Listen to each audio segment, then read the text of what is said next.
I grew up in the northeast corner of Arkansas, the Mississippi Delta. I think our football teams even played practice games together because there weren't that many football teams around. So I feel like I kind of know what she was searching for when she found her way here to the ARE. Renee has since become a massage therapist, a Reiki master, a reflexologist, and a certified hypnotherapist. She graduated from the Cayce Riley School here in 2002, and she now serves on the faculty there. Since 2002, Renee has worked at the ARE Day Spa while maintaining a private studio herself. She was inspired to become a massage therapist while she was working as a graphic designer.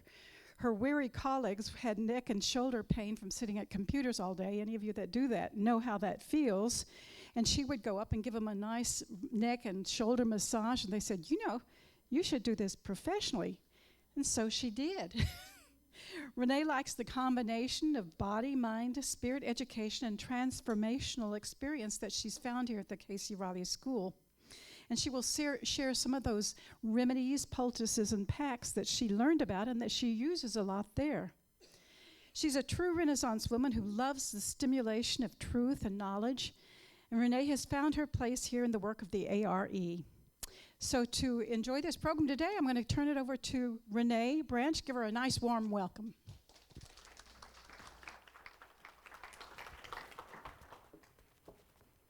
Thank you. Thank you very much. All right.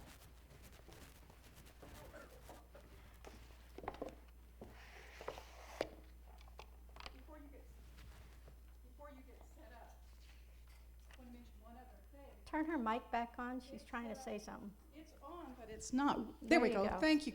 Thank you, Kevin. Tomorrow afternoon, if you're interested, she'll be teaching a course in how to use the castor oil packs from 1 to 3 in the bookstore, $30 for the course, and she'll help you develop your own castor oil packs that you can take with you and use more in depth. And believe me, it's well worth it. So tomorrow afternoon, 1 to 3 in the bookstore. Thank you. Thank you. All right.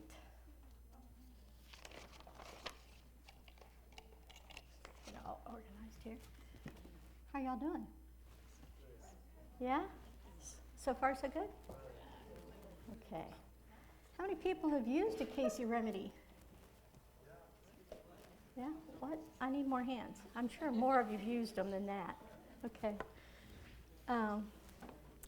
Like she said, I moved here in 2001, and that's when I feel like I got serious about using the remedies. Before that, I was a member for many years, and I think I didn't really know how to use them. I used to get migraines really bad, so bad that I couldn't, I had to wear sunglasses to work, and they'd make coffee, which I love.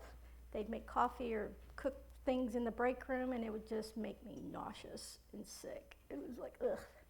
So I tried to do a couple of the things from the readings that I've read about in Venture Inward, and nearly ended up really hurting myself. I went on the apple fast without doing any of the prep work that you're supposed to do, and yeah, that wasn't pleasant. So when I got here, I got knowledge, understood that there's prep work before you do the apple fast, there's prep work afterward, post work you need to do to make it a nicer experience than what I was going through. Yeah. And since then, I haven't suffered from a migraine like that since.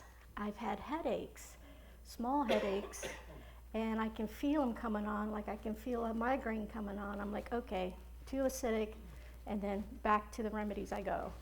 Okay. Thanks to some wonderful teachers, Sandra Duggan, Whitney Foster, and James Caricato, I am so grateful to have found the remedies and now understand them. So I really want to share them with other people because it really does work. If you apply them correctly, deliberately, consistently, and persistently, they do work. Um, okay. The thing about getting healthy or using these things is that you don't just attain health, like I didn't just quit having migraines. You have to maintain it. You know, it's a ongoing thing that happens all the time. Let's go with the first slide here, if I can make that work. Okay. Is it not on? Well, I know it was working earlier, right? Okay.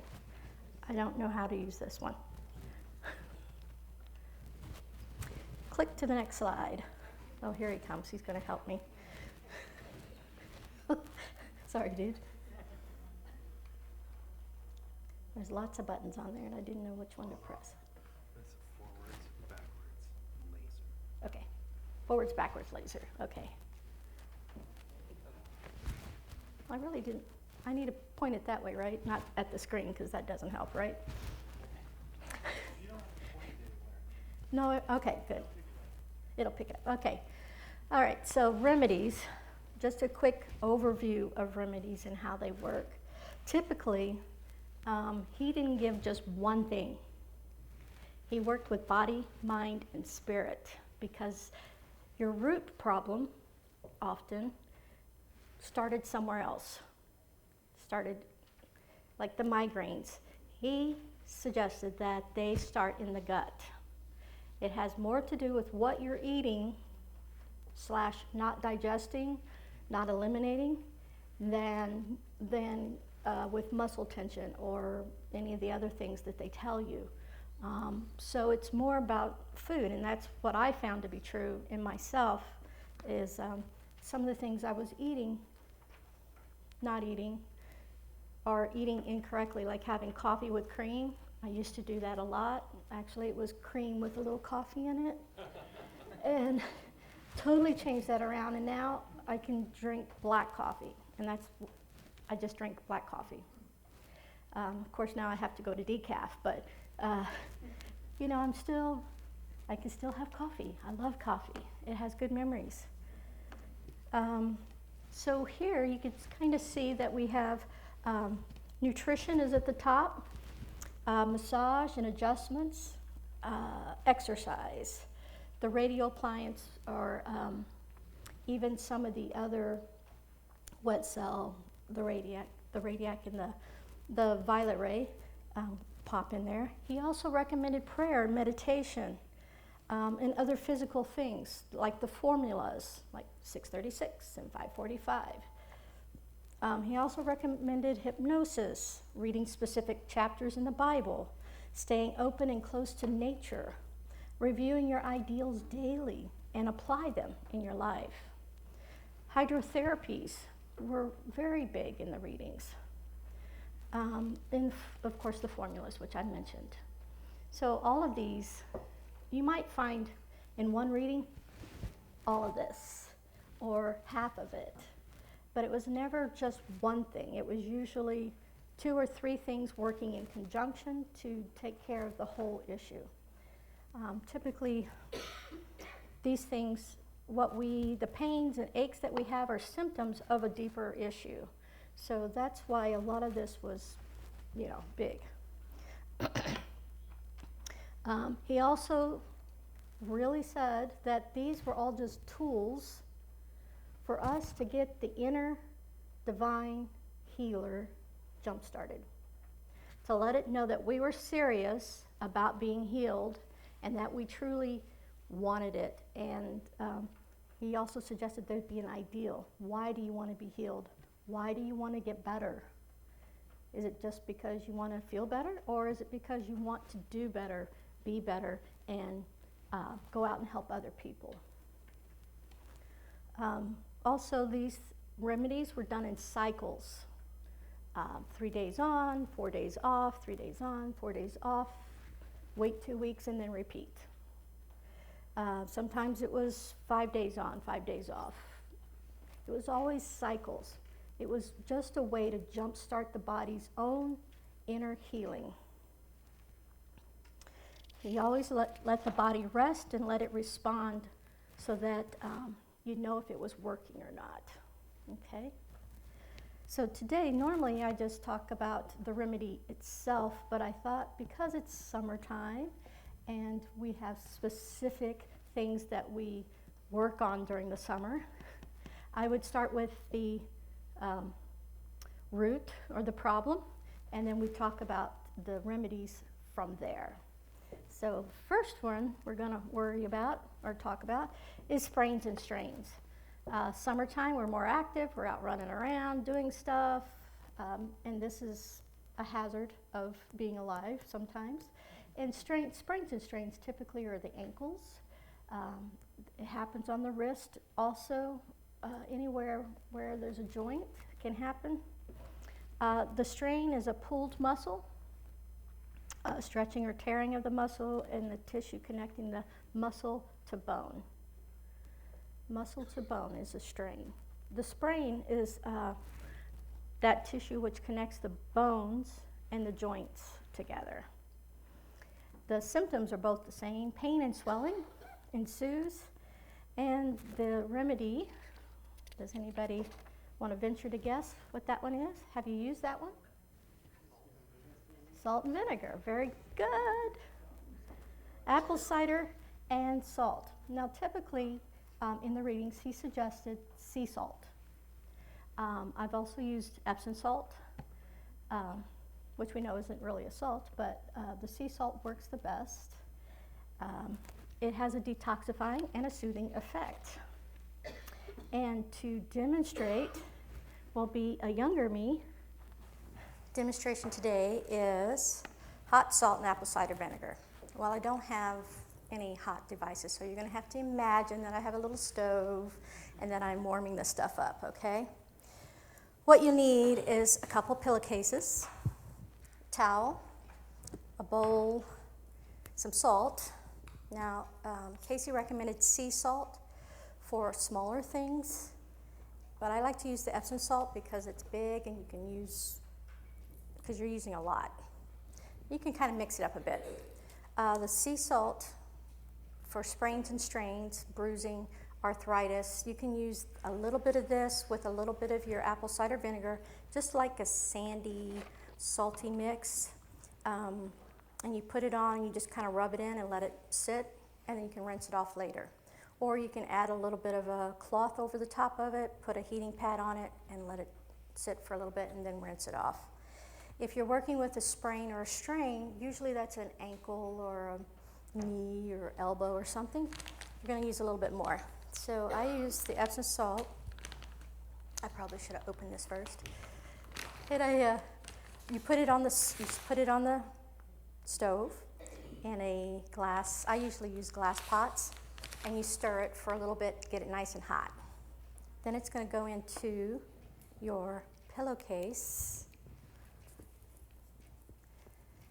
and you'll pack it into the pillowcase. Pour it in.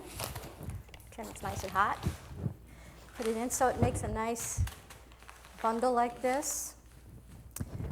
He actually had people sew it up and make it a nice little bag because you'll be able to use it 3 times. When you heat it, you can heat it up 3 times. Nice little bag. And I like to put the apple cider vinegar on the towel that you're going to use and wrap that around the injured part. And take your hot salt and put it on the top so it keeps it nice and warm. You might use the second pillowcase because if it's not in the bag like I've got it, it's going to go everywhere. So it's good to have it double bagged, double pillowed. Okay. And then that can sit on for about 45 minutes or so as it gets cooler. Then the next day or later on, you can warm up the salt again, put it back in your bag, or use your microwave, because that's not the problem. Then just reapply your apple cider vinegar and put back on there. Yes? Is this all in your book? In my book? I don't have a book. I have a video. This is in the video. book an Easy Remedies? This book? Yes. This is Elaine Ruska's book, and yes, it is in there. Yeah, as you can see, I have it well marked and underlined and highlighted, and yeah, it's basically my Remedies Bible right now. The other book that is excellent is, of course, the Handbook to Health by Dr. Riley and Ruth Hagee Broad. Ruth Hagee Broad. Yes, definitely from there. So, as I was saying in the video, the length of time, because you realize that the readings were given to individuals, and some individuals needed 10 minutes, some needed an hour. The hot salt and apple cider vinegar can be used as a pack, as a massage, just massaging it in. It can also be, well, the salt can be bathed in. If you have apple cider vinegar, can be used for bug bites, adhesions, arthritis, broken bones, bruised tendons, cartilage misalignments, lumbago, neuritis, pelvic cellulitis, rheumatism, spinal misalignments, sunburn, like I said, and torn ligaments, tuberculosis of the bone, injuries, fractures, joint pain, and lesions. So it's a pretty big list. I mean, you can use it for quite a bit. Yeah. Is there any questions? Yes. How much apple cider do you use? Depends on if I'm using it as a massage, like a cup is all you really need, maybe that much. Depends on how big the area is that you're working with. For the packs, I usually enough to saturate the towel in and then cover the area, and then I put my pack on. The hot salt you can also do, you can put, like he said, use it in pillows. So sometimes you can also take if you're using the Epsom salt, you can get it on the stove, heat it up with a little bit of water in it, and make it a slurry mess, and then dip your towel into that, and then pull it out. So there's a couple of different ways he recommended in the readings to use it. The putting it in pillowcases and double bagging it was the most common one. And like in the video, you don't use the plastic. You pour it out into the dish, cook it, and then put it out. This video was shot from the class that I was actually teaching in the Cayce Remedies. They came into class and just shot it while I was videotaping. They videotaped while I was teaching the class, sorry. So it kind of threw me. I'm usually a little more organized there. Yeah.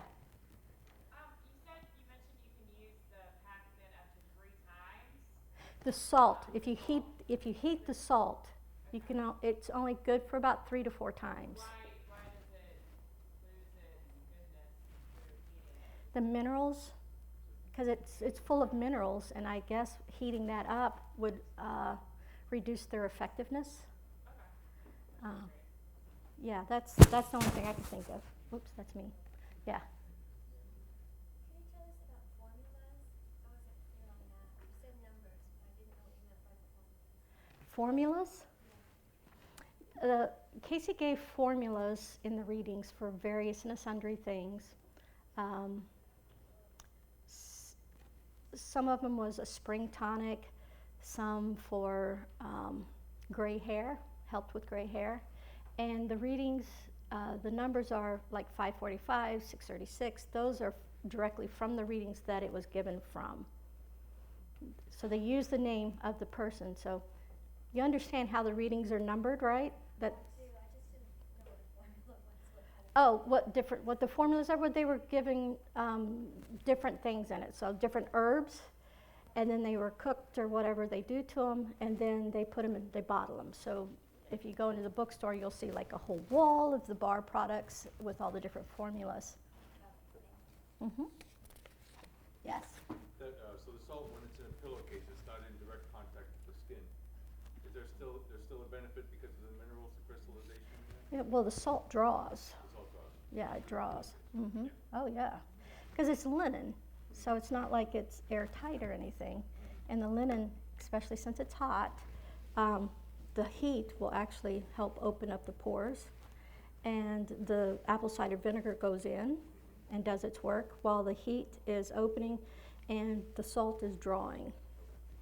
So there is actually a sort of convection going on there. Yeah, oh, definitely. Any other? All right, deep breath.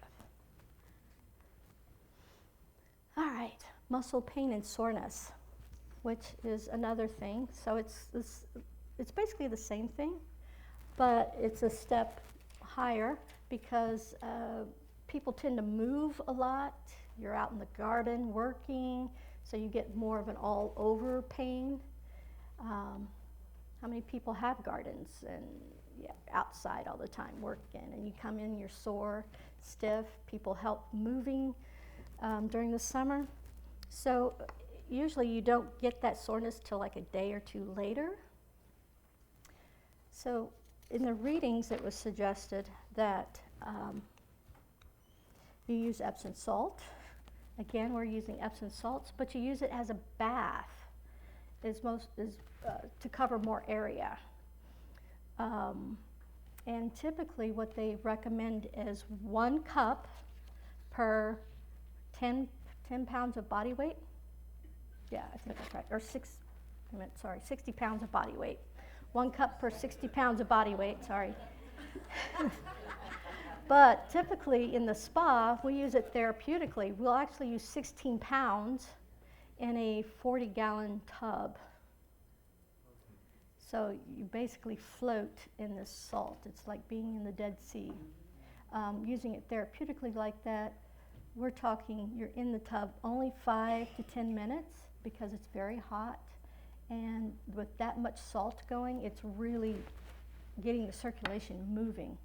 At home, you wouldn't use that much because typically an at-home tub is not that large. I'm guessing most of you can sit, you don't get the whole body in anymore, the smaller tubs. The tub we have up there at the spa is an old jacuzzi tub. A 6-foot person can lay down in it. So, yeah, most tubs you don't want to use that much.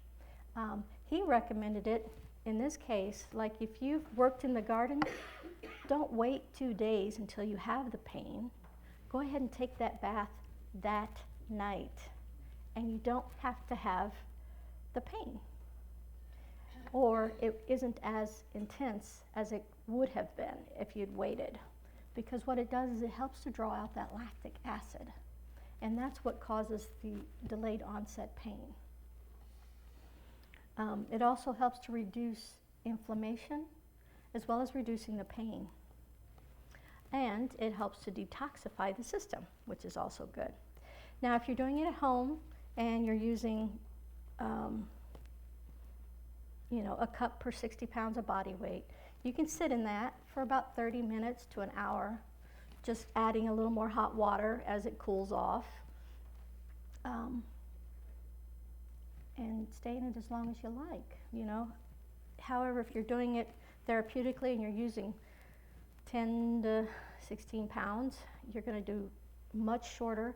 And please make sure somebody's in the house if you're going to try that on your own, because you will most likely get dizzy from it if you stand up too quick, because it really does draw. If you're just in it soaking for 30 minutes, it won't be as bad because you're not using as much salt. Okay? Am I being clear? Okay. I always have to check because sometimes it doesn't work up here. He actually mentioned it in over 800 times in the readings, of course, a variety of ways, and 100 times as a bath, usually in conjunction with a massage or colonic or with use with the wet cell battery. I'm trying to keep the remedies to things you can actually do for yourself, and a nice Epsom salt bath is one of those things. Other things that it'll help with is if you feel like you're getting the cold or a flu If you'll take an Epsom salt bath, maybe with an extra cup of salt in there, that'll be very helpful for you to actually help knock it out or make it go away quicker. Hemorrhoids, impaired locomotion, infections, injuries in general, digestion and elimination problems, sciatica, sinusitis, spinal subluxations, toxemia, and tumors was also mentioned in the readings, why you'd want to use the bath or a pack. Yes? You have feet highlighted. Feet, because I have a story about that. I had a friend who's a massage therapist, and she would every night soak her feet in Epsom salt, and then as she folded her sheets and towels for the day that she used, and after probably a couple weeks of that, her feet started to hurt really, really bad. And I asked her, have you been taking a full bath? She goes, no, I've just been soaking my feet all this time. And I said, well, the salt is drawing all the toxins from the rest of the body into your feet. And she's like, oh. And I said, Epsom salt doesn't cost that much. Treat yourself to a bath every couple of days. If you're going to use it like that, yeah, keep in mind that it is drawing and that your feet are not disconnected from the rest of you. It starts to, once you get the feet cleared, then it starts pulling stuff from the rest of the body, and then it's pulling all of that into the feet. Of course, the feet are going to start to hurt after a little bit, no matter how many times you soak them. So that's the other thing you got to think about. It's all connected. Yeah. Any other questions? Yeah. Yes. I've heard adding baking soda can help. Do you know anything about that? Baking soda to the bath, yeah, it actually makes the skin a little bit silky. It helps to alkalize the skin. What portion? What a proportion? For baking soda, probably a couple, The Epsom salts? probably just a couple of teaspoons, tablespoons. Yeah. Not cups, if you've got a couple of cups of Epsom salts? No, baking soda's very nice. It doesn't take very much of that to soften the water and get it smoother. Yeah, I wouldn't use a whole thing like they do when make those bath bombs. A lot of times they use the baking soda and other ingredients, which causes that volcanic reaction and makes the nice smooth water, soft water to bathe in. Yeah. Okay. Anything else? Yes. I've done a float tank experience a couple of times. They use a lot of Epsom salts. Yes. Right? Any harm in that? No. No, it's all right. No. I love float tanks. Those are awesome. They did studies back in the 70s on float tanks and found that you can actually learn faster when you're floating in there, that 1 hour of floating in the Epsom salt tank is equal to 4 hours of learning or practicing, because they were working with athletes. So they were having the athlete replay in their minds their perfect game over and over again for that whole hour. And when they got out, the tests showed that it was like they had practiced for 4 hours. The muscles, everything. So it was, as you took away the sensations from the rest of the body, the mind is the builder, did a lot of work right there. And the muscles in the body doesn't know the difference. Yeah, so they're awesome. I tried to do the experiment of having Spanish played, because I was trying to learn Spanish. I'm still trying to learn, and have it played while I was in the tank. So, and it seemed to help, but then I wasn't very persistent. The place I was going to closed down, and I haven't managed to find another place that I like going. Yeah, because that's a lot of salt. You really are floating. Just the simplest movement will send you across the other side of the tank. No harm in that, though. No harm in that. No. No, because then you get out and you rinse off. And it's body temperature. Mm-hmm. The thing about taking the Epsom salt bath is you try to get it as hot as you can stand, because then that helps to open up and get the body to perspire. which is where a lot of our toxins are released, is in that perspiration. And then the salt helps to draw that out and gets the circulation going. The Epsom salt, the float tanks, are body temperature. And that's how they do their work, is that we can't tell the difference between our body and the water because it's the same temperature. It is a great experience. Yes, it is awesome. The meditation you get in that is exceptional. Okay, next. All right, sinusitis. Since I mentioned sinusitis, it's a swelling, inflammation of the tissue lining the sinuses. How many people have had sinusitis? Yes. Yes, yes. You can get it, typically people get it as the onset of a cold or flu symptoms. And it can be miserable, and it can last for days and days.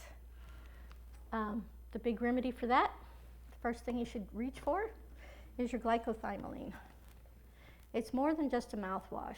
In the Cayce readings, he recommended it a lot for everything, all over the body.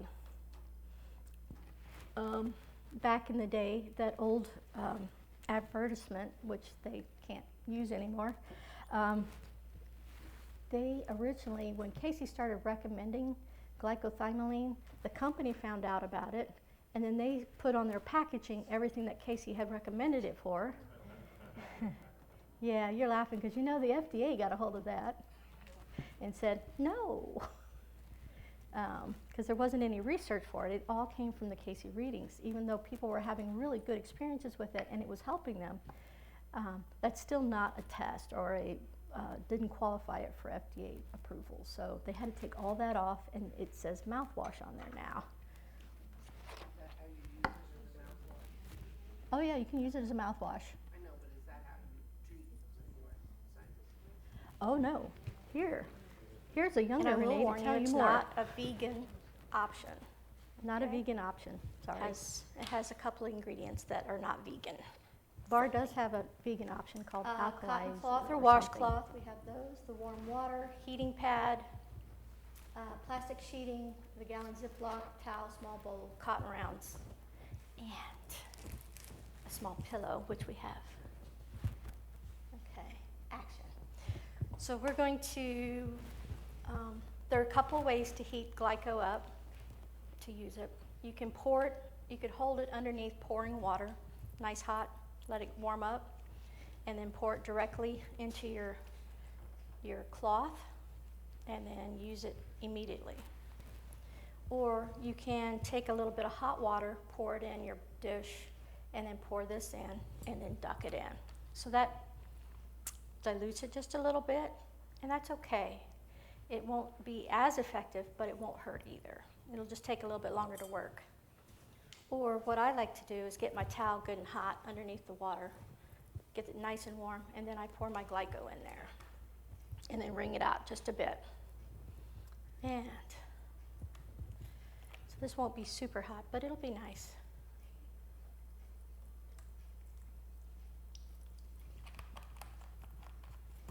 Get it nice and wet, but not too drippy.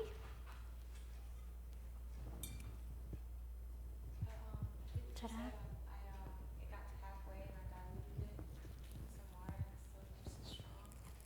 I put like a couple caps. I'm going to actually apply it to somebody so you can see where it goes. It is good to drink also. I like to put cotton rounds on my eyes. Ta-da! Oh, that one isn't going to stay. And then you can put your oh, here it is right here. That one doesn't want to stay. All right, there we go. And this is for sinusitis. So you're going to want to cover up the sinuses. You have sinuses up here and on the sides. And you can use a trash bag like I am, and then just tuck it around to keep the pack warm. Okay, and you can also use a towel on top of that to keep it warm. Now some people like to use a heating pad also. That's up to you. Heating pads are nice. But to get the heating pad to stay on, you need a little bit of a brace back here to hold it up. So how you doing? Oh, thank you. How does it feel? That's good. Usually it tingles just a little bit when you're working with it. Okay, you can also use cling wrap if you don't have, no, you really can. You can use a little cling wrap to wrap around the head. You can use cling wrap or you can use trash bags, whatever you got handy. All that does is help protect the towels and the heating pads from the glyco because it does stain. It can stain whatever you're using it with. That's one way to use it with sinusitis, is just making a pack of it and putting it over the sinus areas. You have the sinus cavities at the top and right here. Usually I get that pressure right in here, and so you definitely want to make sure that's covered with the pack. You can leave that on for anywhere from 10 minutes to 30 minutes, up to you. A lot of people just tend to go to sleep while it's on. We do them up at the spa, and typically they'll have the pack put on and then they'll get their feet done. You know, some of you are lucky to have somebody at home that'll rub your feet while you've got the pack on. That'd be really good. Yeah, very good. Also, another way to use it with sinusitis is to use a neti pot.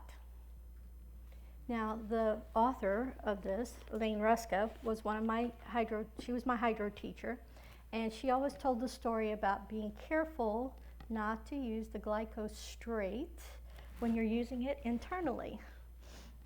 And she told the story on herself where she felt like she was getting a cold and her sinuses were a little stuffy, and she wanted to go play volleyball that day because they used to have volleyball out here in the meditation garden, well, the other side where it's that flat space, and they used to have tournaments, you know, with each other, you know, one side against the other side, and she wanted to play that day, but she couldn't, like, anytime she bent over, her face would start to throb, so she had the bright idea to go in, use the glyco in the neti pot, and she used it straight.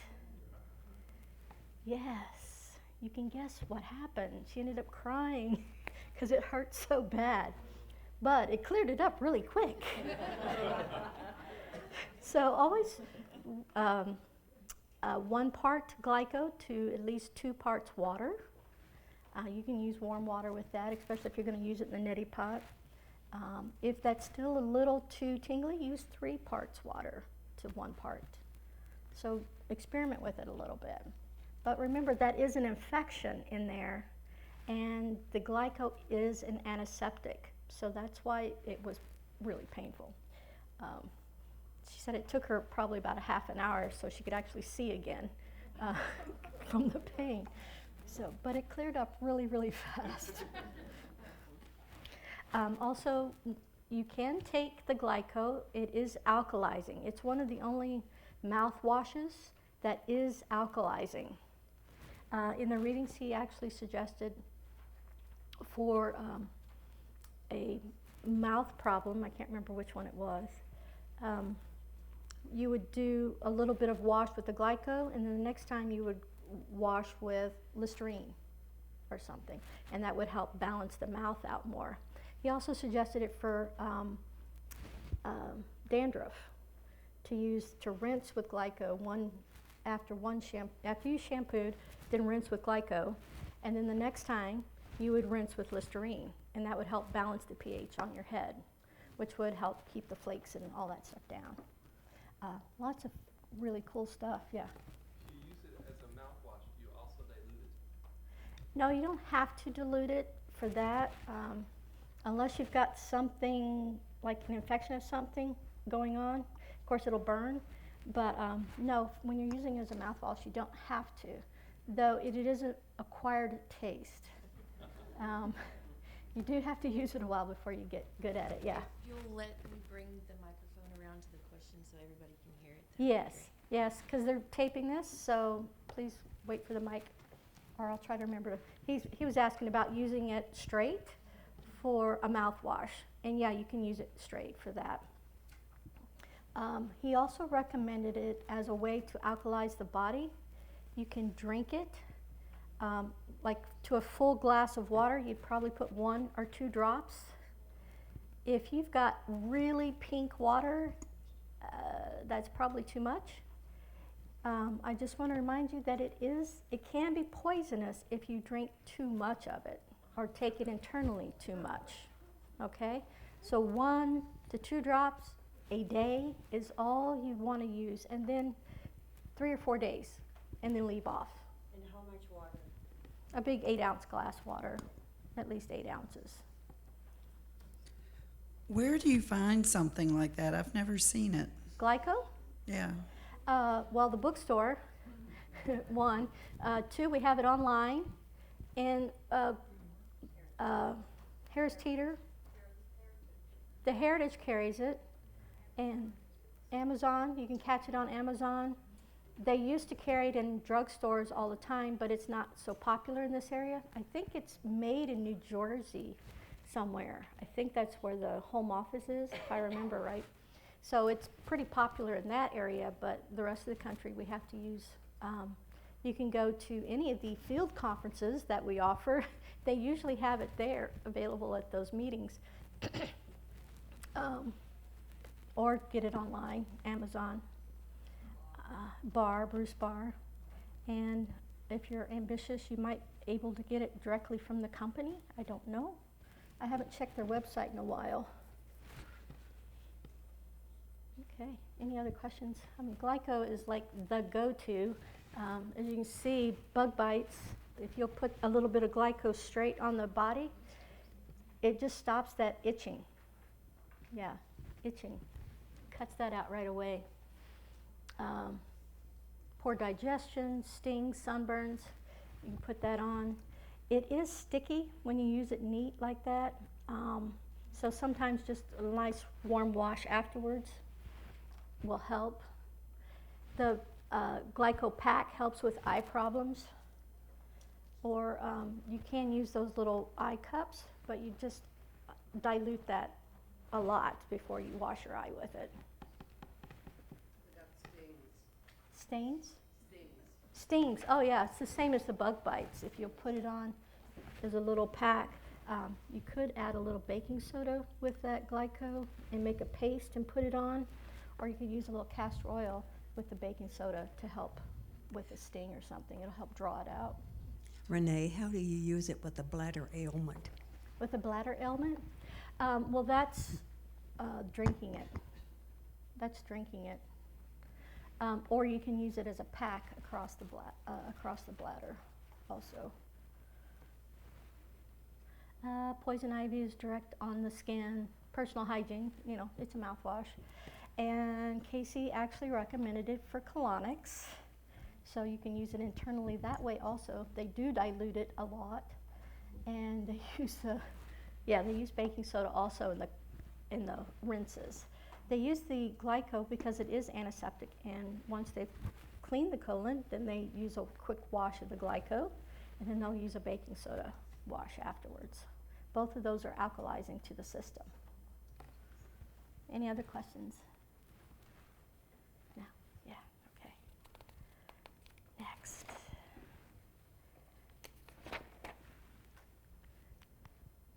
Something else that is sometimes common in the summer is styes, because we sweat a lot, perspire, we rub our eyes, and then we get styes. How many people have had those? Yeah, they usually last a week, right? And they're embarrassing because they get big all over the eye. So here he's suggesting that when it becomes like that, we can use, anybody want to guess? No? Okay. Potatoes. Yes, we can use potatoes.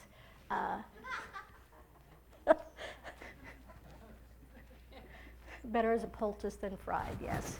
From the readings, he suggested eating fried foods was not your best choice. It's not the worst choice, but it's not your best choice either. Okay, so old Irish potatoes. I'm sorry? How do you find them? Well, All they are is just a white potato. Yeah, it's just a regular baking potato type thing. It's just to differentiate it from red potatoes or the purple ones or whatever they had at the time. Because they're a little bit bigger. They're not the small, like a baking potato, big thing. And here to talk about packs is my younger self. What's needed is the potatoes. We've washed these and let them air dry. It's very important to let them air dry and not just to pat them. And then I've already scraped some of this potato into my pack. I've used a little bit of cheesecloth for the gauze. And scraping is really easy to do. You're just going to scrape, almost like you're whittling away at the potato. Cayce was very specific that it should be scraped and not peeled, okay? Got that. You can also grate it. You just need enough of the mostly skin, just a very little bit of the white. The white is where a lot of the juice is, but the skin is where all the healing properties are at. And then we can cover it. Now you could make one pack that goes all the way across, or you can cut your little pack in half so you can put one on one eye and one on the other eye. You need about a spoonful of the skin for each eye, so you can kind of separate it. And then you just put it on your eyes, directly on your eyes with this. Then you can cover it with a heating pad or just a cloth to keep it on there and keep it nice. If you plan to go to bed with it on, you'd want to have something that'll actually tie on so as you're sleeping, it doesn't fall off. Okay, so that's our potato poultice. Oh, to clean it off, that's why we need the glyco. Start fresh.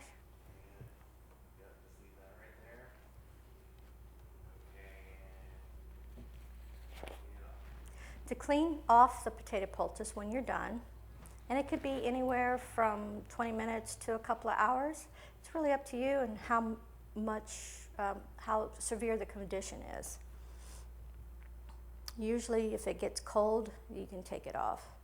Now I'm pouring the glyco into a little bit of water because you need about 1 part glyco to 2 parts water. Just a weak solution, doesn't have to be very strong. Take your cotton ball and then wipe your eye. And it's important to have 2 because you don't want to reinfect the other eye with stuff from this eye. So you clean off this eye and then clean off this eye. And if it feels a little sticky, because glyco tends to be a little sticky afterwards, you can just rinse at that point. The glyco actually helps if there's any infection. It's an antiseptic, so it kind of pulls that off, and it won't burn the eyes as long as you've got it diluted like this.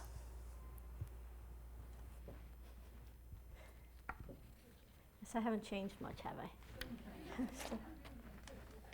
Yes. Questions? No? Okay. Yes, so the potato poultice is very handy to use to remove the sty because that's just an infection in the eye.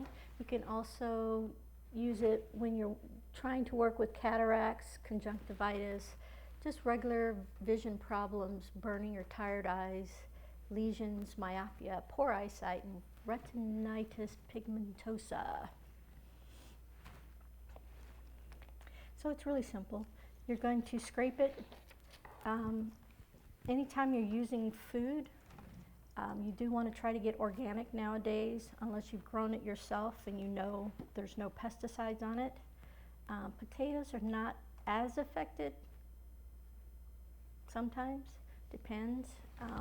I don't think they're on the dangerous list like strawberries, but yeah, you still want to try to get as organic as possible, get it clean, especially if you're going to use it in your eyes.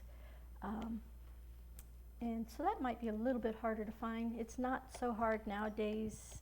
Most stores have an organic section for this stuff. Any questions about potato poultices? Yes, up here. Thank you. How does it help with cataracts? Well, it helps to, because it works with the tired eyes, it helps to draw out the stuff that's the cloud that's filming the eyes. Mm-hmm. And when you do that, you do want to be very persistent and consistent with that. I resisted getting the cataract surgery for many years by doing potato poultices, castor oil drops in my eyes, and glyco packs, and working with it, and trying to avoid the surgery as long as I could. And unfortunately, I'm not as persistent as I could have been, and so I did end up having to have the surgery, but I probably put it off for about 5 years. Managed to, yeah, with readers and whatnot, so. How often, once a day? I'm sorry? Once a day? You do it once a day? Yeah, at least once a day.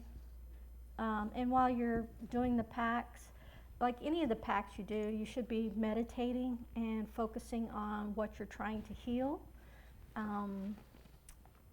Yeah, don't be watching NCIS when you do packs. Maybe Touched by an Angel or something would be better, but not that. You know, inspirational things or inspirational music, something. Can you nice. tell me this, would this help with twitching? Like when my eyes get tired, my eye will twitch. Could this help with that twitching? It could, yeah. I would think so. Use it the same way, like, okay. Yeah, just make a pack. I mean, you don't have to have it for both eyes. You could just do the eye that you're focusing on.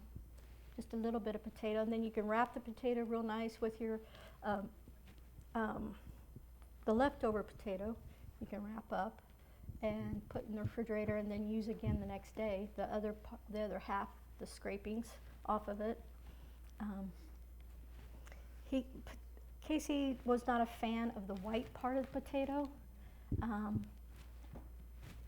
He'd feed it to the pigs, basically, but. Personally, I'm a big fan of potatoes, and I like mashed, fried, you know, chips, sadly. And so I always use it for something else, soups or something, after I've scraped it. So, yeah. Waste. Yeah, the white part is not really used in the pack at all. Just the peeling and just a little bit of the white, that very thin layer of skin. You may have answered my question with this, but my grandmother and my aunt over here, Oh, there you are. The lights are they blinding would me. use, make a potato wrap across the forehead, or actually all the way around, when a member of the family had a bad headache. Oh. And I'm wondering now, I don't remember because I was young, if it was the white part of the potato or if it was just the peeling part that they had across there. Do you see any value in that? I mean, it seemed to work. I don't know, it wasn't in the readings. My grandma. But yeah, all those old remedies, they had a reason for it, that it got handed down like that, yeah. I would think it might actually help to focus you, to relax. Yeah, or draw out any extras from the sweating, yeah. I remember as a kid, my cousin, who was younger than I am, had she had a fever, and her father, who's my aunt's husband, my uncle, he cut up a potato, put it in a handkerchief, and tied it around her neck for the night, and her fever was gone the next morning. Her sister, who was about 15 months younger than she was and who loved to eat, woke up and ate the potato, and she got the fever. Wow. Wow. That's weird. Yeah. That's pretty cool. Well, not cool for the one that got the fever, but yeah, pretty cool for the other one. Thank you for sharing that. Anybody else? Okay, go on to the next issue. Now, I just had somebody the other day say they hate getting colds in the summer because they can never tell if it's the air conditioning that's making them feel cold or if it's the going outside and getting hot and then it makes them sweaty. They can't tell if they're actually getting a cold until it's like, you know, really bad. So the common cold is actually the only thing that wasn't a person that got a reading. It was reading 902-1, and it started out, Gertrude Cayce said, "You will have before you the human ailment known as the common cold. You will give information, advice, and guidance as how people may so conduct themselves as to avoid the common cold, or having contracted one, get rid of it quicker." So he said yes, and it went on to tell all these different things about how to get rid of the common cold. Colds usually have 3 stages to them. That coming on stage where you're getting those symptoms. Does anybody have a thing that you know? You can tell when you're getting a cold when? Tickle in the back of the throat. Tickle in the back of the throat. Sneezing. Getting really tired and fatigued.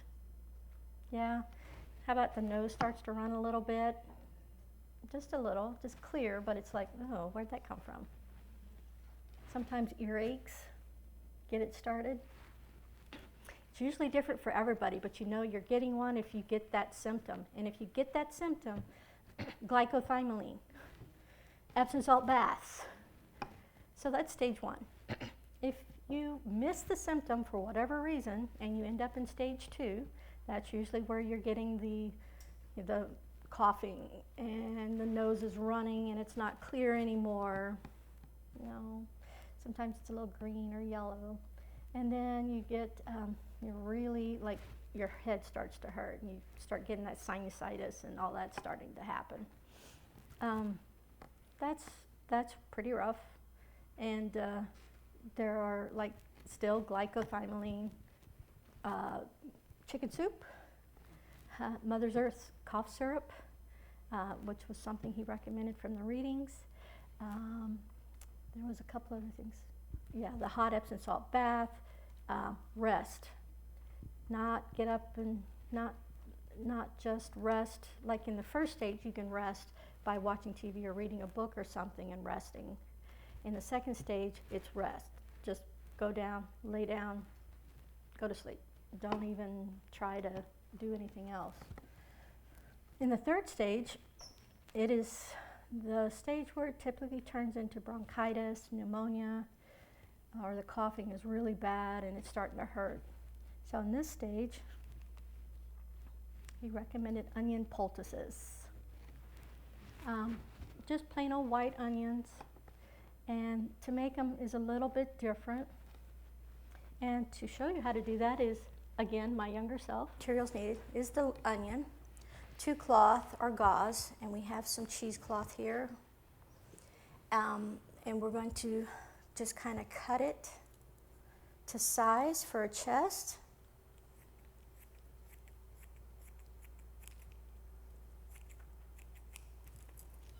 And we're going to put that on my plate here.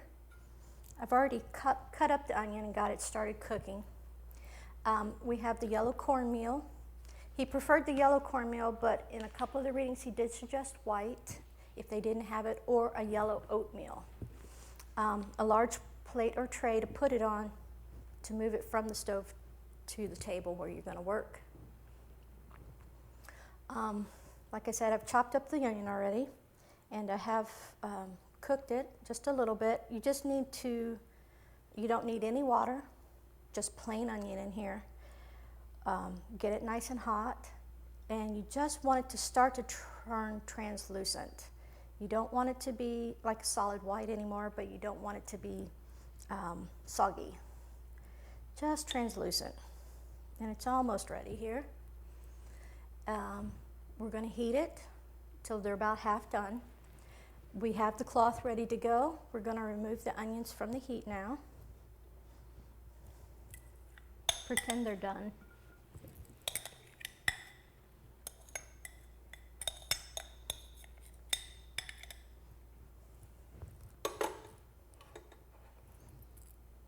And then just going to kind of smush them out. You want 1/4 to 1/2 an inch of thickness. And there is like a tablespoon of the And cornmeal this is big in enough there to put on a with it as you chest cook. or on the back, depending on what you're working with first. And they can go either on the front of the chest or on the back. Both areas it gets to the lungs, and that helps relieve that congestion. Then you place it directly against the skin with the cheesecloth allows the flow between, because it's a really loose weave, so it can go directly on the skin from there. And then you could cover it up like you do the other packs with a plastic towel or plastic cellophane with a heating pad. Okay. So the other applications are asthma, bronchitis, the cold congestion. That's I missed, how much cornmeal was mixed in with that? Just like a tablespoonful. Yeah. Yeah, it goes in with the onions as you cook it. You don't put water in it, but you do use a little cornmeal or the oatmeal. And you put it on your face? For coughing? The nasal? The onion on your face. I've never done that. It typically goes on your chest, either on the front or the back, so that it can be close to the lungs to help draw out the congestion. I would guess you could use it on your throat. That might help also to help draw out. Has anybody tried it elsewhere? No?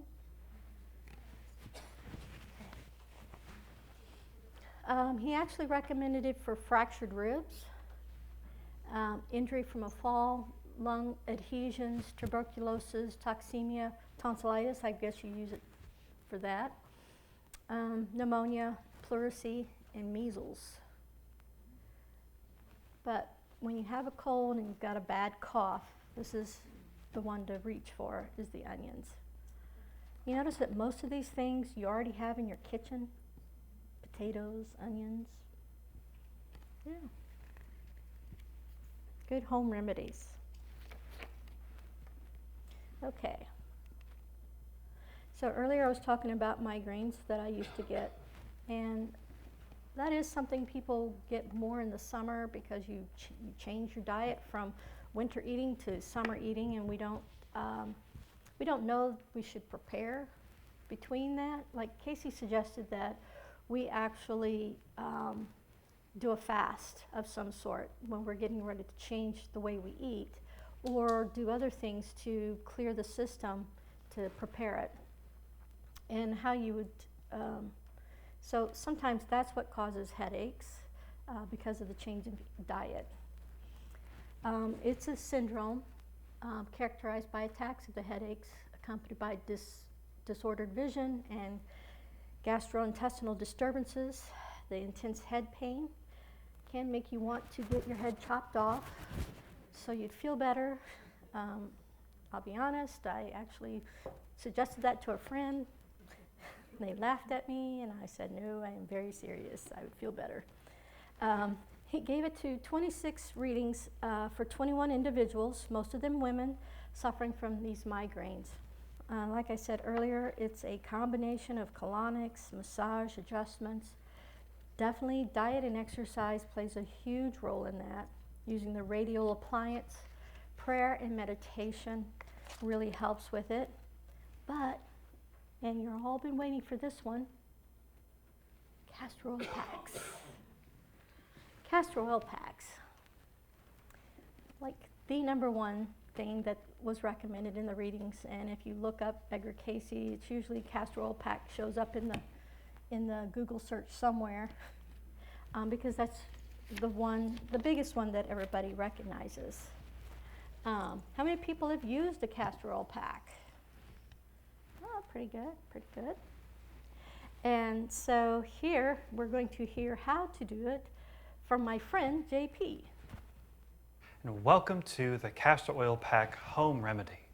castor oil pack was the most frequently recommended remedies throughout the Edgar Cayce readings.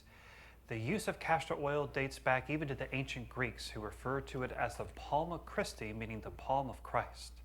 So castor oil was used a variety of different ways. Today we're going to show you how to make the pack at home. So first you're going to begin with a large beach towel. Then you're going to take a heating pad, just a regular common heating pad, and set it down and go ahead and turn your heating pad on low. Make sure you don't turn it above low. Just going to heat it for the first few minutes before you put it on the body. Then we want to make sure we cover our heating pad. So we're going to take about a medium-sized trash bag to cover the cloth on the pad. And now you need to find a wool flannel, natural, unbleached, undyed wool flannel. And this was important in the readings. If you're allergic to wool, then you can also use cotton flannel instead. So you want to find a nice big piece about this size, and the readings recommended to fold it to about a 2 or 3 thickness. So we're going to fold into a 3 thickness, just like that. Now, next you're going to grab your castor oil. Now this is certainly a large gallon size, and you can find it in different sizes, but the most important thing is you start off with about 16-ounce bottle. So you're going to take your castor oil and you're going to cover the wool flannel so that it's saturated but not dripping off the sides. So here we go. I like to start in the middle to make sure it doesn't spill too much. And we're going to apply the oil around the wool flannel, nice and evenly, about that much to begin. Now to spread it evenly, you're going to take the sides of the flannel and gently fold it over and work the oil around.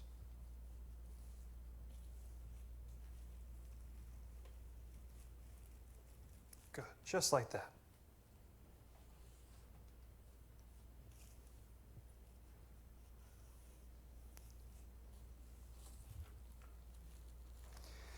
Now, you can clearly see that the entire wool flannel is covered, but nothing is dripping off the sides.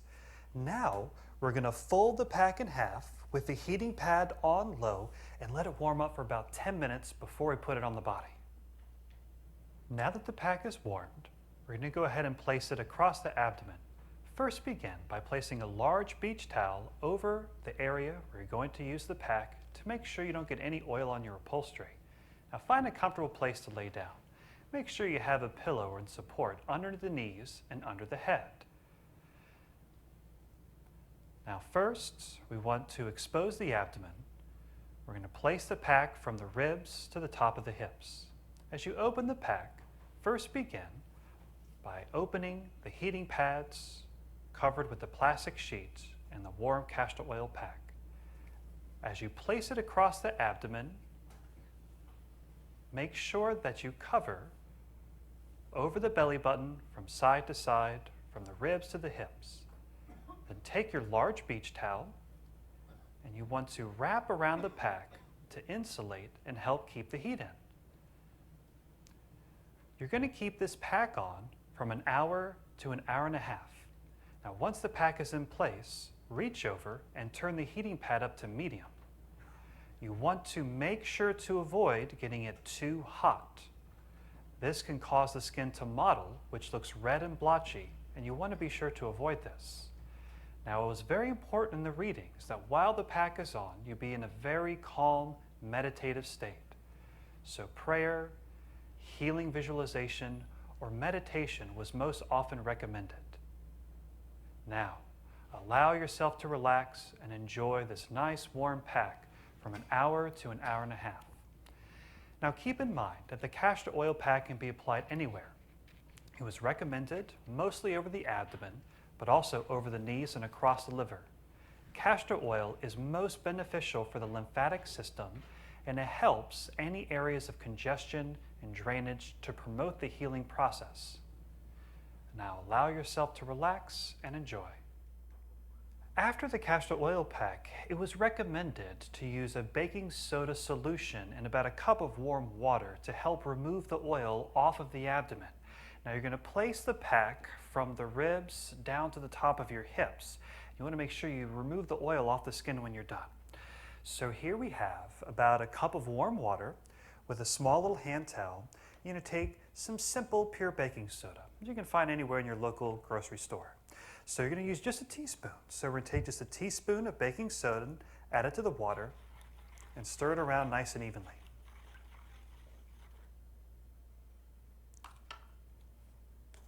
Now take your small washcloth and place it in the water, and now this is ready to be used after the pack is removed.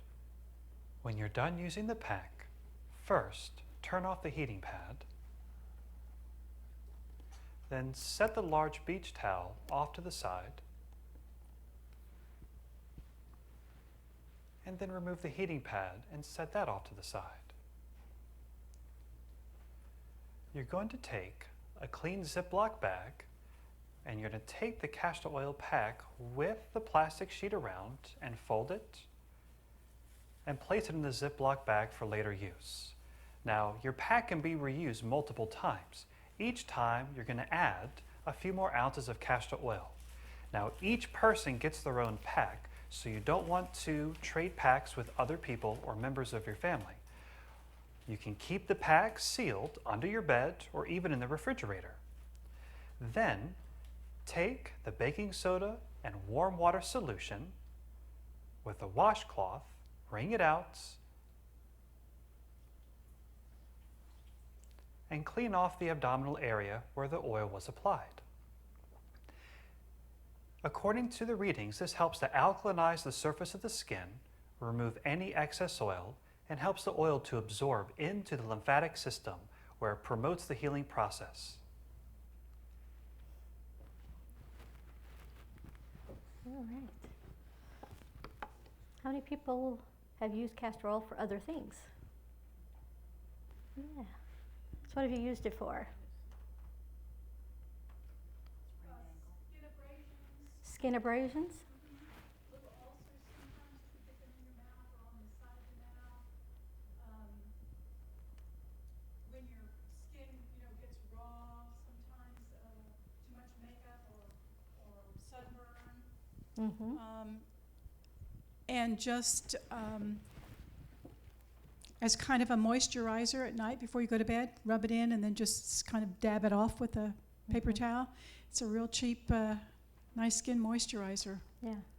I use it to remove my eye makeup.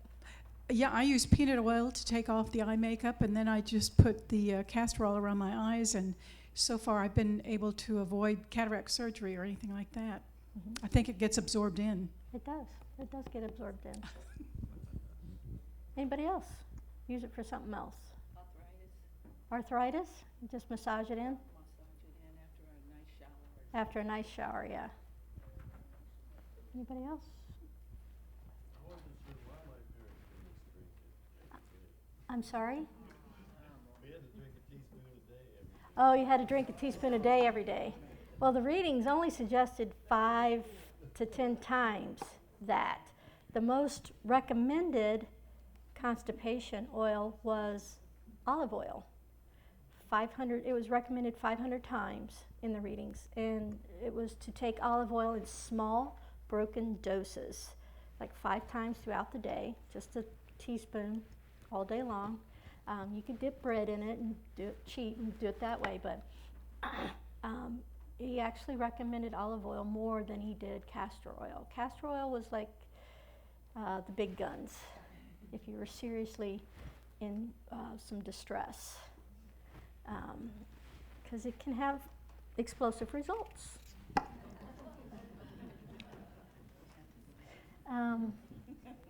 Yeah, don't eat it. Not if you can avoid it.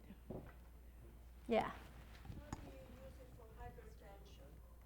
Hypertension? Yeah. It was probably as a pack, and it was probably used across the abdominal area, just like that, and relaxing. Most of the time he recommended it as a pack, and it was to be used all over the body. Many people have heard of Dr. McGarry. He actually wrote a book on it from some research they had done in Arizona at the clinic, and the uses for castor oil are as many as there are people, because people used it for everything. Like I used to drop it in my eye It's usually the thing my go-to for a lot of stuff right away. That and glyco. They're definitely in my emergency kit. For a castor oil pack? Well, that's like you use it three to 4 days in a row. Most commonly, he suggested people use it at the same time of day. When you're doing it as a set, you'd do it for 3 to 4 days. You'd leave off for 3 to 4 days, and then you'd do another repeat for 3 or 4 days.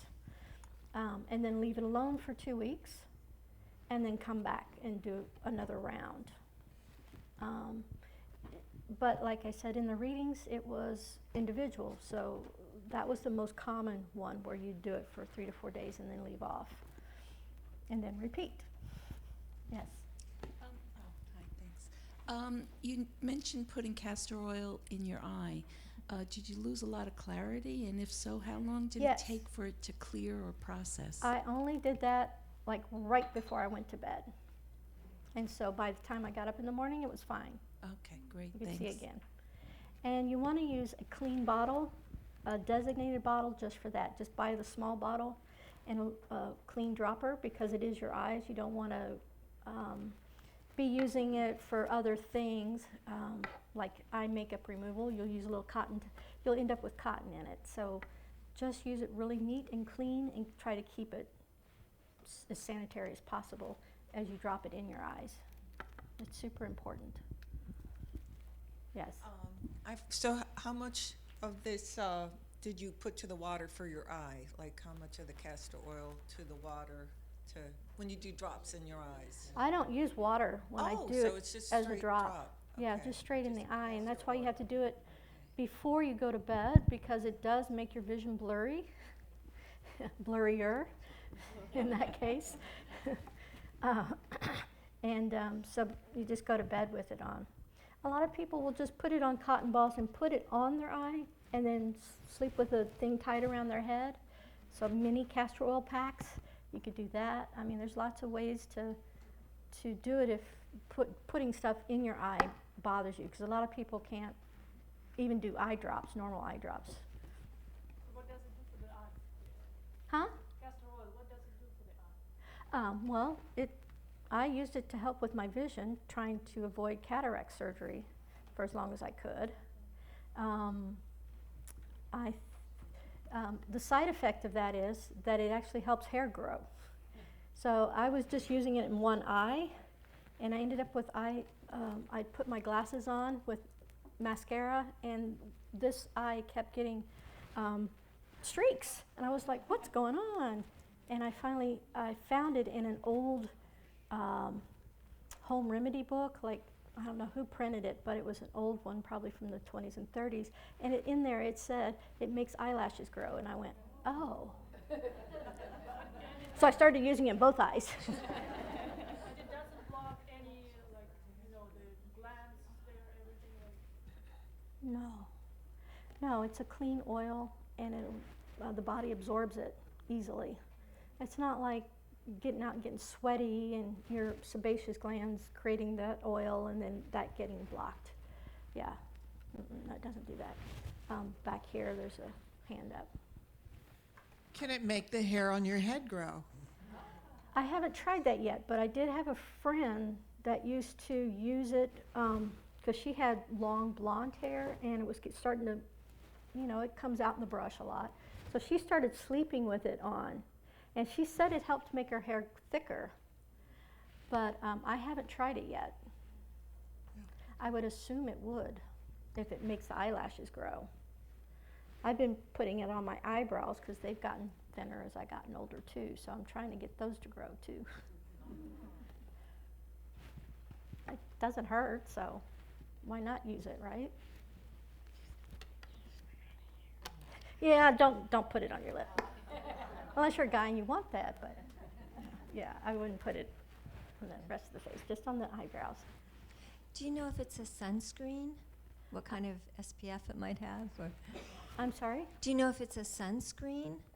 Or Castor oil is a sunscreen. I have not heard of anybody using it like that. Has anybody else heard of it? No. red raspberry. No, I have heard of people using it as a deodorant, underarm deodorant. Like in the morning, that was the first thing they would put on is the castor oil. And they said it helped throughout the day. I imagine it may have some antibacterial, antiviral maybe properties. I don't know. But she used it a lot. I was nervous about using it because castor oil can stain clothes, certain things, so I was afraid to use it like that with my clothes. I have heard of people taking baths in castor oil. It's not a very good massage oil, but it's excellent for reflexology because it has a nice viscosity to it, and it really gives you a good grip when you're doing reflex or foot massage or hand massage. As an overall body massage, you want to blend it with olive oil or peanut oil so that it has a nice glide to it instead of sticky. Any more castor oil over here? She's coming with the mic. There she goes. I'm just curious, there was an ingredient that Cayce recommended for women who were in their early pregnancy and the baby might have a cleft palate. There was something that you could make a poultice. Was that castor oil that you could put the poultice over the baby within the mother's womb in the early pregnancy and it would close that cleft? Have you heard of that? I haven't run across that, no. Yeah, it might be something else but castor oil. But it was one of those ingredients that he That's had recommended that he used. No, I had not heard Might that. be another thing, but I think the thing about using castor oil, I don't think it would hurt it, but you wouldn't want to use heat. You wouldn't use a heating pad if you're using it with pregnancy. yeah, it would be probably something to look up in the readings to make sure Yeah, how something to look to up do later. it. But That I do if not that's know. the ingredient, it was something that he recommended, and He recommended so many things. right. Yeah. No, I don't know about that one. Yes. Question about for gallstones, is that then excuse me, is that then used topically with heat, or is that used internally to soften them so that you release them? Chances are it might have been both. Might have been both, a little bit. I know he recommended the olive oil for a lot of that sort of thing. And that was in the apple diet. You drink that olive oil at the end, the half a cup. Anybody ever actually managed to drink the whole half a cup? Ugh.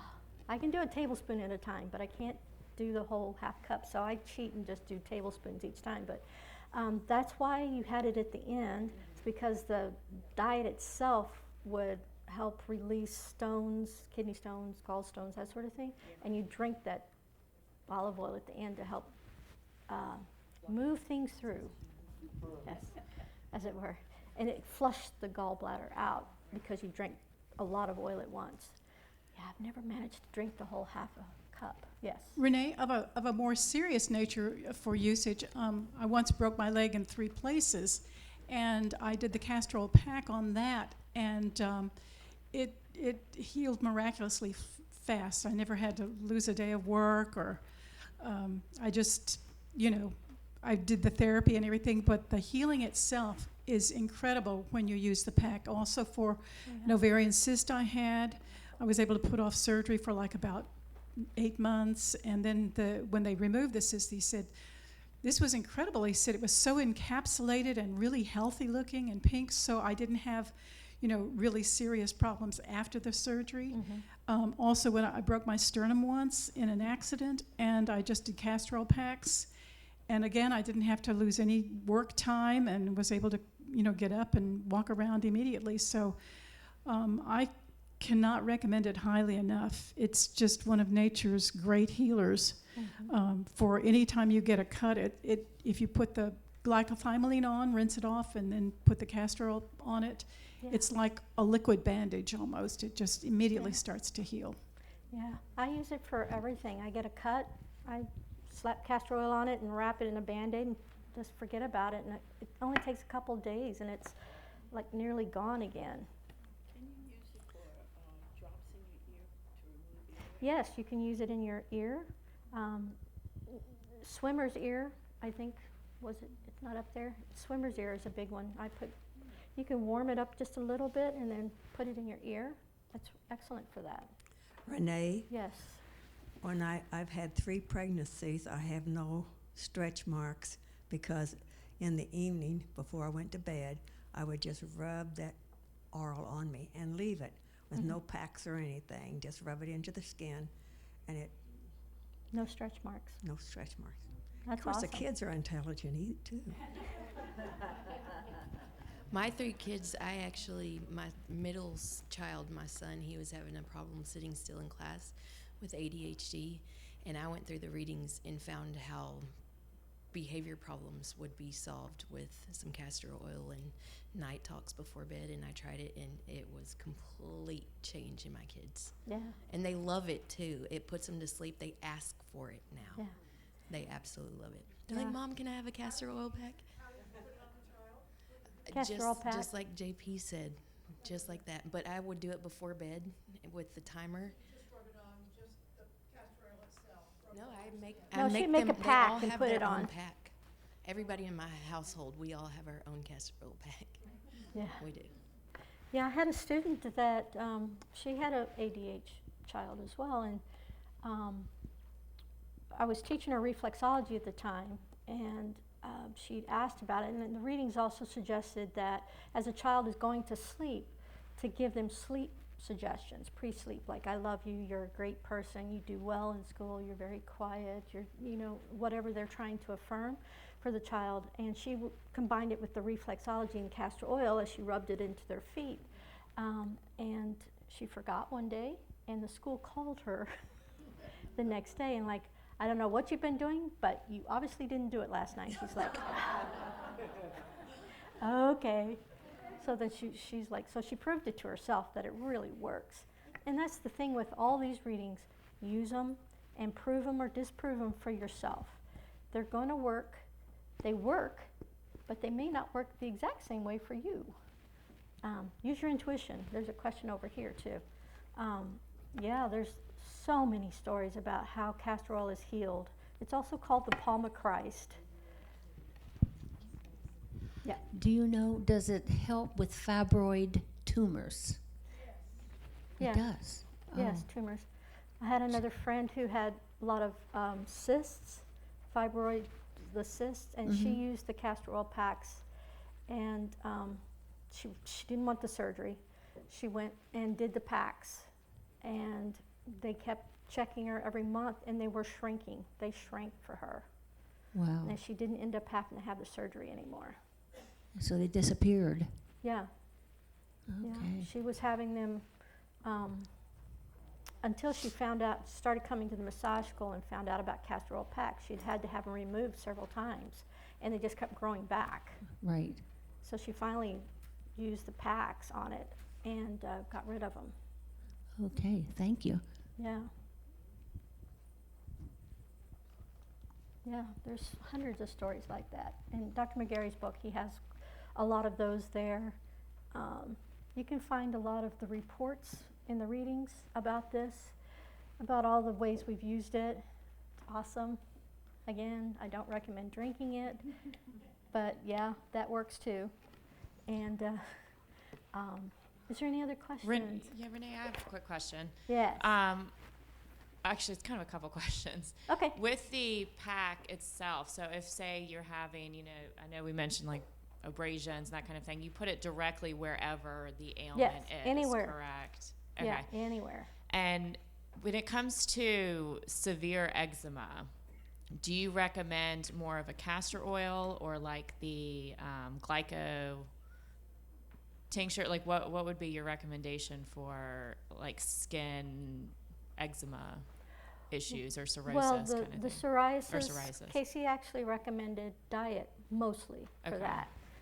You do want to use castor oil packs on it because it is an issue with the abdominal digestive elimination systems.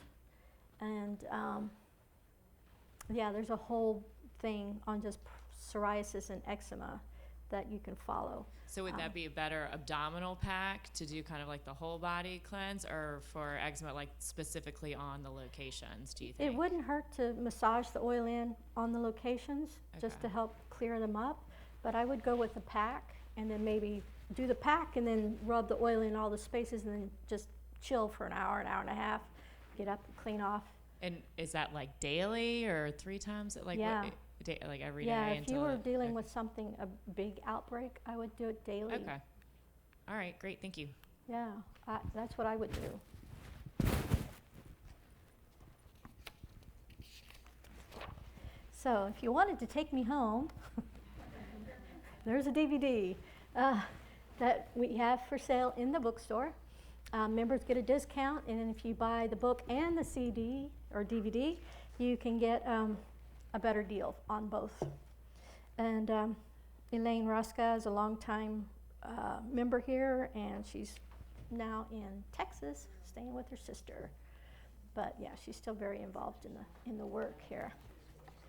And the other, we also have circulating files on packs, stoops, and poultices. And in your handouts, you should have a 1-page front and back of the different packs and when to use them, for just to be helpful. Also, most of you, if you're a member, you already have probably the Handbook for Health Through Drugless Therapy by Harold J. Riley and Ruth.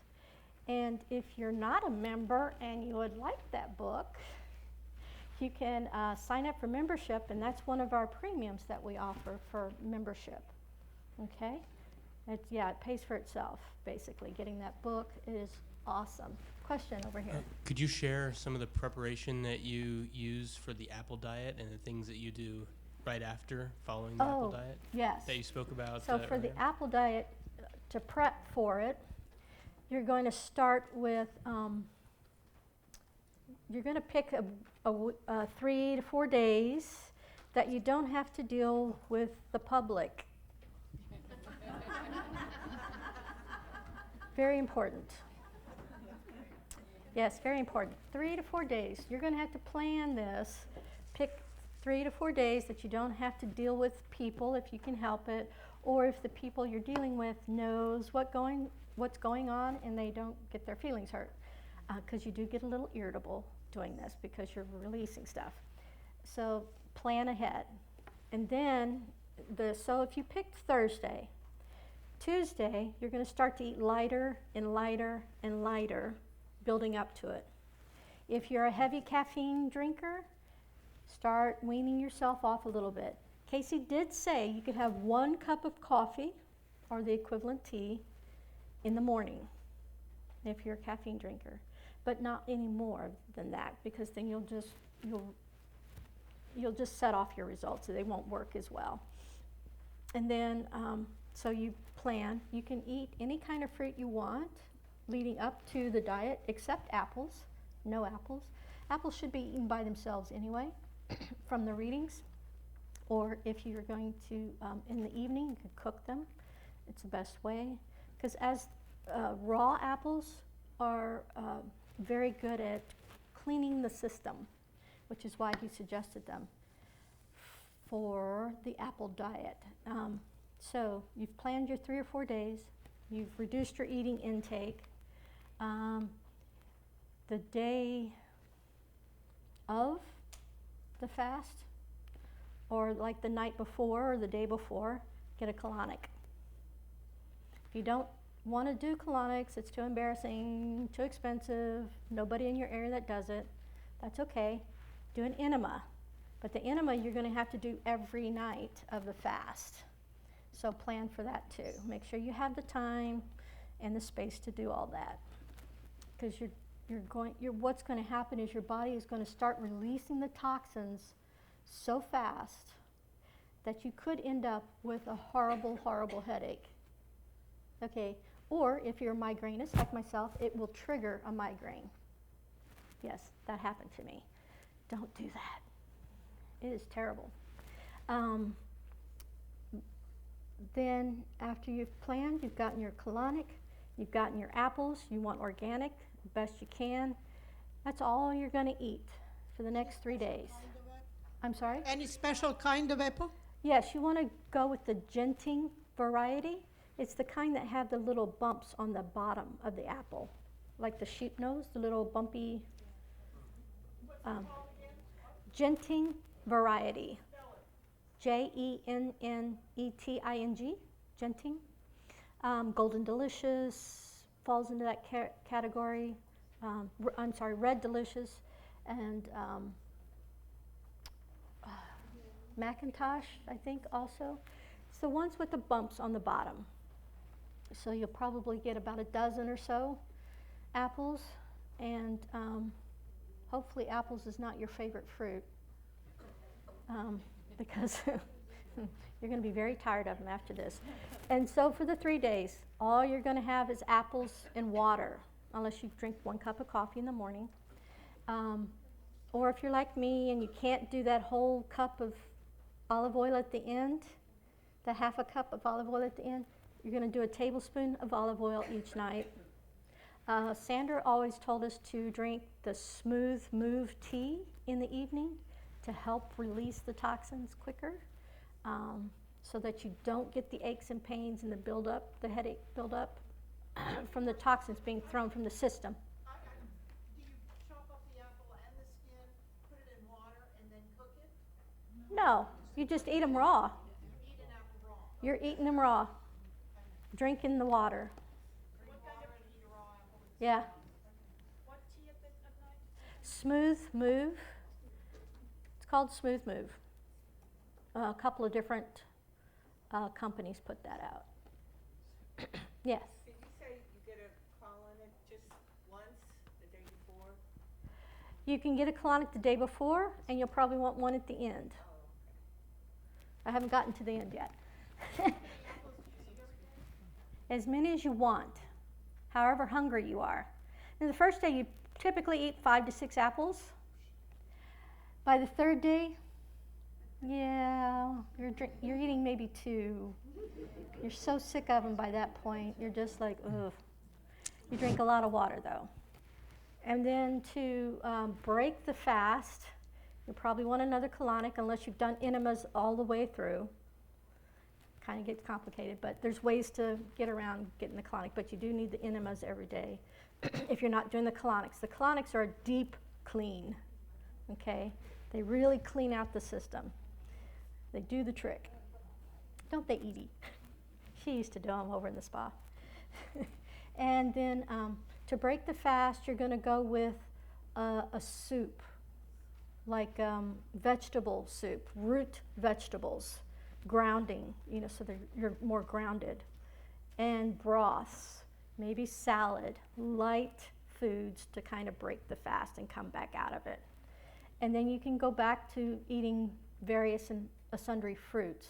You're going to want to be careful of eating cabbage or bananas or things that cause gas, at least for the 3 or 4 days after you've come off a fast, because now you're nice and clean and it has space in there to go ugh, and make you not feel good. So be careful about gas-forming foods after the colonic for at least a week or so until you kind of readjust. And just be gentle with yourself and careful. He recommended that when you're doing a fast, also not just from fasting from food, but fast from negativity. Fast from being around people who harsh your buzz, basically, right? And try to read more spiritual stuff, things that inspire you. If reading Twilight inspires you, then read that. But typically, he recommended the Bible, the Quran, whatever inspires you to be a better person. Read that, okay? Make it a complete fast, not just food, but the whole body systems. Okay, we have a question right here. Yeah, what is stoop? S-T-U-P-E. Stoop? It's like a pack or a poultice. The stoop was typically dropped into the herb or whatever you have and then pulled out, ringed out, and then slapped on. A pack is you put it in and then you apply it. So they're kind of the same thing. Same thing. They're just technically a little bit differently. So how about a turpentine stoop? How do you? The turpentine soup, it's the same. You put the turpentine and you dip the cloth in there, and then you use it on the kidneys. It's, as far as I remember, it was only used on the kidneys. Yeah. Is that heated or just? You don't want to heat turpentine. It could be heated. It could be warm. Very warm. Okay. But I would warm it on the heating pad. Any of the packs, don't put them in the microwave. Use your heating pad to warm that up. Putting it in the microwave changes the molecular structure of whatever it is you're trying to use. So don't do that. Please. Okay, one more question. Right there. I just wanted to say, don't be afraid of the colonics. I've only had one, but if I could, I'd have one every month. It was so great, and they do them here, and it's no big deal. So don't be afraid of the colonics. And then I wanted to tell you a real life story that John Van Auken told actually at Congress. Was anyone here at Congress? In his talk on Congress, he talked about having his colon checked out, and they found like 3 or 4 polyps or something like that, and so he started doing the colonics to get rid of the polyps, and sure enough, they did. So it works to just just like you take care of any other organ, it's just a process to take care of your colon, right? Yeah. Colonoscopy. He had a colonoscopy. He had 4 polyps or something, and they wanted to cut them out or something like that. And he said, no, let me. So he went to Maureen. That's who I went to, and she is so great. She is awesome. I'm sure the other people are too. They've been doing it for so long. They it doesn't have, and they faze make them. you feel real comfortable and everything, and it's not. They have this cool machine, right, that makes it so that there's no mess, no fuss, no muss. It's really cool. I mean, you should definitely not be afraid of it, and it definitely, we have firsthand experience from John that it truly does work. That's all. Okay, so here at the end, we're getting ready to go on break. We have one more remedy, and it was recommended as an energy boost. And what I'm going to say is that it is red wine and dark bread. So for your break, we do have that available. If you use it, what you're going to do is you'll take the little slice of dark bread. We have whole wheat and a rye bread. Take the little slice and you dunk it in the wine and then eat it, and really eat it mindfully. And if you do that, don't eat anything else. You can have some water or whatever, but don't eat too much of anything else. Use that as your meal. He suggested it by itself in the afternoons between 2 to 4 as a pick-me-up to get you through the rest of the day. Of course, if you're working in an office, they may not let you do that sort of thing. Luckily, I work here. They understood. No. But it's really good as a pick-me-up and just to get you going again. So they have that in the break room. And thank you all very much for coming today.